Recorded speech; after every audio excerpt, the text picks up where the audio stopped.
جب آپ صرف 17 سال کے تھے تب آپ نے پہلی کنٹروورسی کھڑی کی تھی. آپ نے لا ایگزام پاس کیا اور آپ عدالت میں جا کر پریکٹسنگ لائر بننا چاہتے تھے صرف 17 سال کی عمر میں. یہ تو کوئی تہمت نہیں ہے, یہ تو میری آپ پرشنسا کر رہے ہیں. اگر یہ گناہ ہے تو مجھے قبول ہے. اور وہ جگہ پانے کے لیے آپ نے وہاں کے جج سے بھی جھگڑا کیا؟ نہیں, میں جج سے جھگڑا نہیں کیا, مگر میں اپنا مقدمہ لے کے گیا تھا جج کے پاس.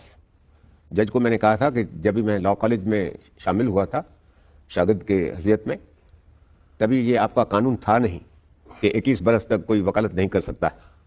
اور جب بھی میں LLB پڑھتا تھا تبھی یہ آپ نے قانون بنایا ہے. اور جسٹس, انصاف یہ پکار کرتا ہے کہ یہ قانون میرے سے لاگو نہیں ہو سکتا. تو آخر چیف جسٹس صاحب نے یہ بات مان لی اور بار کاؤنسل کو کہا کہ اپنے رولز میں کچھ درستی کرو. انہوں نے درستی کیا, پھر درستی کے اندر میں نے ان کو بار کاؤنسل کو اپلائی کیا, اور پھر بار کاؤنسل نے یونانیمسلی صرف یہ جو میں نے حجت اٹھائی تھی اس کو انہوں نے تسلیم نہیں کیا. مگر دوسری بات بھی تھی کہ میں بامبے یونیورسٹی کا پروڈکٹ ہوں, سندھ میں یونیورسٹی نہیں تھی. میں پری پارٹیشن کی بات کر رہا ہوں, اور میں بمبئی یونیورسٹی میں LLB میں فرسٹ کلاس فرسٹ آیا. تو یہ دو باتیں میرے فائدے میں تھی.